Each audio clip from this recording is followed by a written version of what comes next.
예수님께서 율법에 대해서 가르치시다가 사망한 남편은 아내에 대한 어떤 구속력이 없다, 그런 말씀을 하세요. 그러니까 율법은 이미 그 기능이 죽었기 때문에 이제 새로운 신랑이신 그리스도가 왔기 때문에 율법에 매이는 것이 아니라 그리스도께 매인다는 것을 말씀하시면서 그런 얘기를 했는데, 어떤 사람이 예를 들어서 아내가 죽었다, 가정해 봅시다. 그리고 나서 한 달 만에 재혼을 했다. 그러면 여러분, 우리가 도덕적으로는 비난을 할 수가 있습니다. 그죠? 그런데 법적으로는 아무런 제재를 할 수가 없어요. 이미 그 죽은 아내는 그 남편에 대한 권리를 다 상실한 상태예요. 어떤 구속력도 없고 그 남자는 그 죽은 아내에 대해서 매일 게 하나도 없습니다. 남편이 살아있을 때, 아내가 살아있을 때 상대방에게 매이게 되는 것이고, 살아있을 때만 서로에게 신실할 의무를 가지게 되는 것이죠.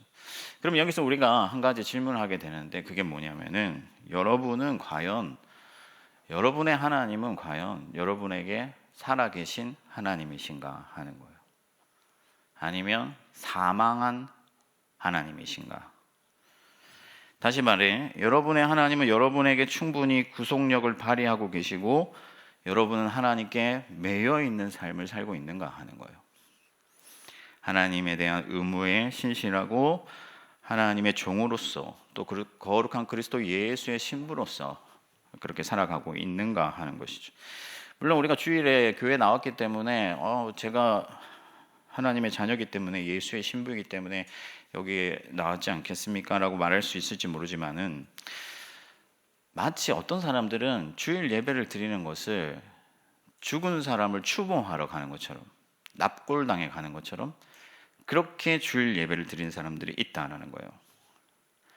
자기 삶에서는 하나님이 어떤 구속력도 발휘하지 못하고 잊혀진 존재로 살아계시고 잊혀진 존재가 되고, 그 자신도 그 하나님께 대해서 어떤 신실함도 나타내지 않으면서 그 하나님을 기념한다, 그 하나님을 사랑한다 하는 사람들이 있다 하는 것이죠.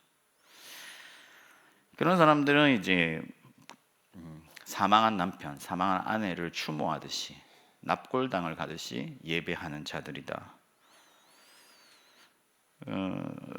하나님은 엄연히 우리 인생의 주인이시고 살아계신 하나님이신데, 여러분들의 주이시고 왕이시고 모든 인류의 창조주이셔서 여러분들을 소유하신 분인데, 우리는 자주 마치 하나님이 사망하신 것처럼 그분을 배신하고 그분과 상관없는 그런, 그분께 매이지 않는 나의 인생, 내가 하고 싶은 삶, 내가 걸어가고 싶은 길을 걸어가는 그런 삶을 살아가게 된다는 것이죠. 그러면 우리는 어떻게 하면 하나님이 살아계신 하나님으로서 우리에게 대우받으시고, 어떻게 하면 하나님의 자녀로서 하나님이 내게 구속력을 발휘하시는 그런 살아계신 하나님이 되도록 할 수 있을까? 예수 그리스도의 신부로서 우리가 그리스도께 매인받은 그런 삶을 살 수 있을까? 이것이 오늘의 주제입니다. 그래서 설교 제목을 살아계신 하나님으로 정했는데, 오늘 우리가 읽은 이 고린도 후서는 바울이 이제 고린도 교회가 어떤 그들의 잘못을 회개하고 또 바울의 대적을 징계했다는 소식을 듣고 기쁨으로 쓴 편지인데, 이 앞단락에는 교회가 서로 하나 될 것에 대해서 말씀을 하세요. 그래서 너희가 하나님과 하나 됐고 너희가 하나님과 화목되었기 때문에 너희가 서로 하나 되어라고 얘기를 하다가 갑자기 이방인들과 盟회를 함께 맺지 말라, 그 얘기를 하는 거예요. 서로 잘 지내라고 하다가 갑자기 세상 사람들과 盟회를 같이 지지 말라, 분리되는 그런 말씀을 하는 거죠. 그러니까 약간 문맥상 좀 어색한 느낌이 드는데, 우리가 고린도 교회의 어떤 문제를 보면 바울의 말이 이상하지 않다는 것을 알 수가 있습니다. 그게 뭐냐면, 고린도 교회의 가장 큰 문제가 두 가지인데, 하나는 교회 안에 어떤 분쟁이었어요. 나는 바울파다, 아볼로파다, 그리스도파다 하면서 싸우는 거죠. 근데 하나님과 우리가 하나가 되었기 때문에, 하나님의 성전이 되었기 때문에, 예수 그리스도 안에서 하나의 피조물이 되었기 때문에, 한 형제요 자매이기 때문에 서로 하나가 되어야 되는 것이죠. 그것이 하나님의 종으로서, 예수 그리스도의 신부로서 마땅한 의무가 되는 것입니다. 또 하나 고린도 교회의 가장 큰 문제는 뭐냐면은 세속화되었다는 거예요. 세상과 타협하고 세상과 어울려서 또 세상이 가는 그 길을 함께 걸어갔다는 거죠. 그러니까 전혀 다르지 않는 모습으로, 전혀 다르지 않은 가치관을 가지고 세상 속에서 똑같이 살아갔다는 거예요. 호세아서에 보면은 고멜이라는 여자가 있는데, 이 여자는 호세아 선지자의 아내입니다. 근데 남편이 호세아가 버젓이 살아 있음에도 불구하고 음행하고 다른 남자들과 음행하면서 남편을 버리고 떠났어요.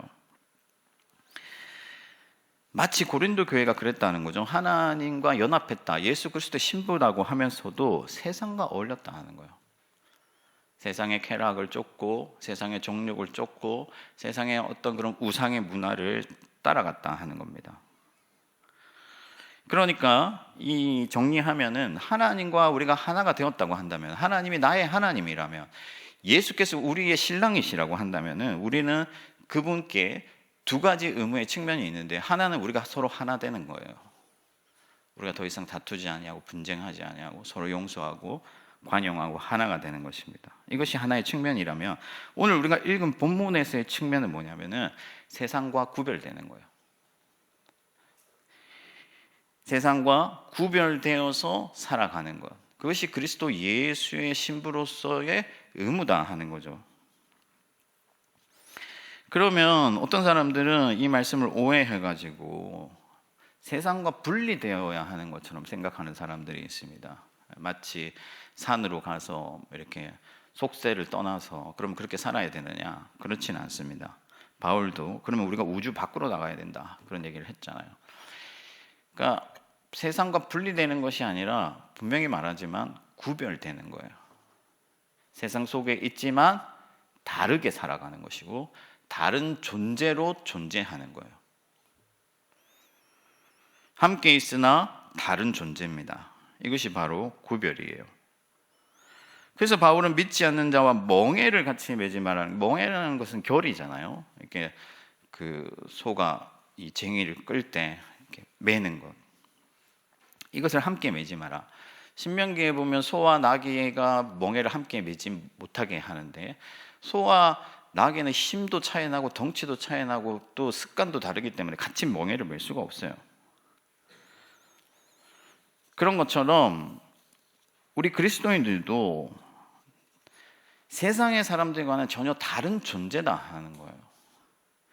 그리스도 예수께서 우리를 위해서 죽으시고 이제 우리는 예수 안에서 죽고 다시 살아서 새 피조물이 되었기 때문에, 그래서 세상 사람들과 우리가 살아있는 이유가 다르고 삶의 근원이 다르고 가치관이 다르고 방향이 다르고 목표가 다르고 기대하는 바가 다르기 때문에 세상 사람들과 함께 멍에를 맬 수가 없다 하는 거예요. 방향이 다르고 목적이 다르고 추구하는 열매가 다른데 어떻게 멍에를 함께 메고 갈 수 있겠느냐 하는 것이죠. 사랑하는 성도 여러분, 바울의 말처럼 우리는 이제 그리스도 예수 안에서 새 피조물이 되었고 하나님의 거룩한 자녀가 되었습니다. 하나님은 나의 하나님이 되셨고 살아계신 하나님이시다 하는 거예요. 하나님이 나의 하나님이시고 나의 왕이시고 나의 주라고 한다면 우리는 하나님께 매인바 되어서 세상 사람들과 멍에를 함께 매면서 그렇게 구별되지 못한 삶을 살아가는 것이 아니라 그 멍에를 이제 벗어버리고 하나님께서 가라 하신, 예수 그리스도께서 가라 하신 우리만의 그 독자적인 길을 걸어가야 된다 하는 것이죠. 그러므로 이제는 우리가 우리 자신을 위해 사는 것이 아니라 우리를 위해서 죽으신 예수 그리스도를 위해서 사는 것이기 때문에 이제 우리는 살아가는 이유가 전혀 세상 사람들과 다르고 방향이 달라진 것이기 때문에 우리가 구별된 그 길을 걸어가야 된다. 그것이 오늘 말씀의 핵심입니다. 그러면 여러분, 우리가 어떻게 세상 사람들과 구별될 수가 있습니까? 먼저는 우리의 삶 가운데서 하나님을 향한 예배를 회복해야 된다 하는 거예요. 하나님을 향한 예배를 회복해야 된다. 16절 말씀에 보니까 우리는 살아계신 하나님의 성전이다, 그렇게 말씀하고 있습니다. 여러분, 하나님께서는요, 여러분들을 구원하셨잖아요. 하나님이 독생자 예수 그리스도를 내어주셔서 여러분들의 죄값을 다 치러주시고 여러분들 안에 새 마음을 주시고 새 영을 주셔서 전혀 새로운 존재로 거듭나게 하셨잖아요. 그 이유가 뭐냐? 예배 받으시기 위하여서. 하나님이 여러분들에게 예배를 받으시고자 그리스도의 피를 흘리셨고 성령을 여러분들 마음 가운데 보내셔서 여러분들 마음 가운데 거하시면서 여러분들에게 예배를 받으시려고 하신다. 그래서 여러분들을 하나님의 거룩한 처소로 삼아주셨다. 우리 이 작은 마음을 하나님의 성전 삼아주셔서 거룩한 영으로 임하여 주시고 우리 마음 중앙에 가운데 자정하셔서 나의 삶으로, 나의 마음으로, 나의 생각으로, 나의 행동으로, 나의 의지로 예배 받으시길 원하신다 하는 거예요. 그러므로 여러분, 우리가 하나님만을 찬양하고 하나님만을 섬기며 하나님을 위한, 하나님께 영광 돌리는 그런 삶을 살아가야 될 줄 믿습니다. 여러분, 하나님이 여러분들에게 최고가 되면 좋겠습니다. 하나님보다 더 귀한 것이 없었으면 좋겠고 하나님보다 더 사랑하는 것이 없기를 바라고 하나님보다 더 우선하는 것이 없기를 바랍니다. 그러려면 하나님이 얼마나 좋은 분이신지, 하나님이 얼마나 위대한 분이신지, 하나님이 얼마나 그토록 여러분들을 사랑하시는지를 깊이 깨달아 알아야 돼요. 알게 되기를 바랍니다. 그 하나님의 크신 긍휼과 그 하나님의 놀라운 능력과 그 하나님의 여러분들을 향한 그 열정과 사랑을 조금이라도 깨닫게 되면 우리는 하나님께 올인하게 되는 거예요. 그 하나님을 깨달으면 깨달을수록, 경험하면 경험할수록, 하나님과 동행하면 동행할수록 우리는 하나님을 사랑하게 되고 하나님만을 찬양하게 되고 하나님만을 섬기게 되는 것이죠. 여러분, 다윗의 시편을 한번 읽어보십시오. 다윗이 얼마나 하나님을 간절히 사모하면서 살았는지. 근데 다윗이 그렇게 하나님을 간절하게 사모할 수 있었던 이유는 날마다 마음에 품고 하나님만을 바라보길 원하고 하나님과 동행하기를 그렇게 원했던 이유는 하나님이 어떠한 분이신지를 깨달았기 때문이다 하는 거죠. 여러분, 우리가 이 자리에 왜 모였습니까? 하나님을 알고 하나님을 사랑하기 위해서 이 자리에 모였는 줄 믿습니다. 저와 여러분들이 그것을 위해서 여기 있다 하는 거예요. 여러분, 하나님은 지금도 살아계시며 여러분 마음 가운데 성령으로 찾아와 주셔서 여러분의 예배를 요구하고 계십니다. 아멘이십니까? 예배를 드려야 된다 하는 거예요. 여러분, 여러분의 인생에서 하나님이 어떤 대우를 받으셔야 될 분이신지를 깊이 생각하고 거기에 합당한 대우로 하나님께 나아가시기를 바랍니다. 여러분들의 삶 가운데 하나님이 충분히 영광 받고 계신지를 살펴보고 하나님께 영광을 돌리기를 결단하십시오. 만약 부족함을 느끼신다면 이 자리에서 다시 한번 결단하시길 바랍니다. 하나님을 예배하기로, 하나님만을 섬기기로, 하나님만이 나의 인생의 주가 되신다는 것을 고백하면서 하나님만을 예배하기로 결단하십시오. 그래서 여러분, 직장에 가든지 학교에 가든지 데이트를 하든지 공부를 하든지 취미 활동을 하든지 무엇을 하든지 하나님의 영광을 위해 하시고 하나님이 그 자리에서 높임 받기를 기대하면서 하나님을 여러분들 삶에 초청하시길 바랍니다. 하나님은 저 멀리 내어두고 데이트하고 하나님은 저 멀리 내어버려두고 공부하고 하나님과 동떨어진 자리에서 하나님의 영광은 전혀 추구되지 아니하고 하나님의 이름이 높아지는 방식으로 하지 아니하고 그렇게 우리의 삶을 영위하는 것이 아니라 날 위해 죽으신 예수 그리스도와 함께 나의 정욕과 욕망을 십자가에 못 박고 온전히 하나님만 높이는, 하나님만을 예배하는 저와 여러분들이 되기를 바랍니다. 그리고 두 번째로 우리가 해야 될 것은 뭐냐면 정결한 삶을 회복하는 거예요. 여러분, 그리스도 예수께서 여러분들을 위해서 피 흘리셔서 여러분들을 거룩한 하나님의 자녀 삼아주신 것을 믿으시기 바랍니다. 여러분들은 이제 의의 자녀가 된 거예요. 여러분들은 세상의 빛입니다.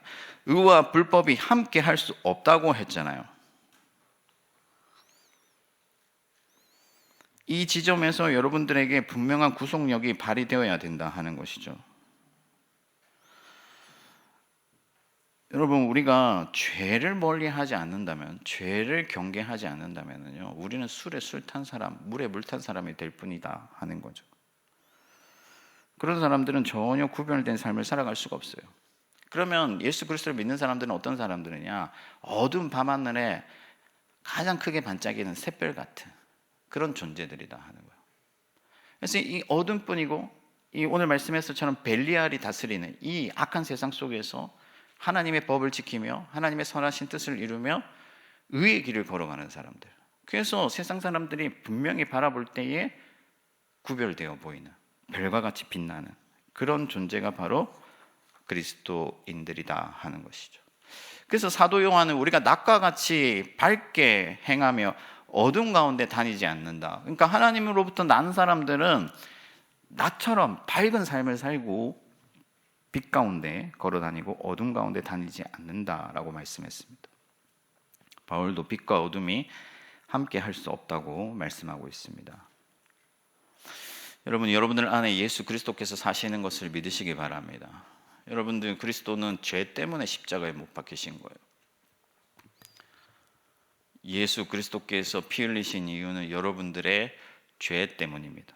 그럼에도 불구하고 우리가 다시 그 죄를 삼키며 그 죄 가운데 행하면서도 전혀 양심의 가책을 느끼지 아니하고 그것이 죄인 줄도 모르고 살아간다면 어떻게 우리가 거룩한 하나님의 자녀로 구별된 삶을 살 수가 있겠어요? 하나님께서는 거기서 나와서 부정한 것을 만지지 말고 분명히 구별되라고 말씀을 하고 있는 거예요.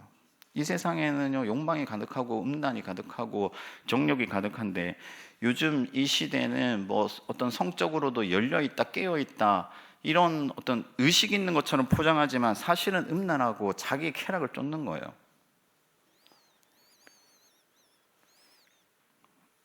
예수 그리스도께서 십자가에 못 박히셔서 피 흘리심으로 여러분들의 의가 되어주셨음을 기억하시길 바랍니다. 그래서 예수 그리스도의 십자가가 내 마음 가운데 있기 때문에 그분의 피 흘리심이 우리의 삶 가운데 충분히 지금도 흐르고 있기 때문에 우리는 그 죄에 빠져서 살아갈 것이 아니라 오직 하나님의 의와 선하심과 또 그분의 진리를 쫓아서 밝은 빛 가운데 살면서 죄를 멀리하고 하나님이 기뻐하시는 뜻을 이루며 살아가야 된다 하는 것이죠. 그러므로 여러분, 하나님의 선하신 뜻을 따라서 착한 일을 하고 선한 일을 하고 옳은 일을 추구하시기 바랍니다. 회사에서 혹은 직장에서 혹은 친구들 사이에서 여러분 거짓과 음란과 또 어떤 쾌락과 정욕을 멀리 하십시오. 그것이 나를 삼키려 할 때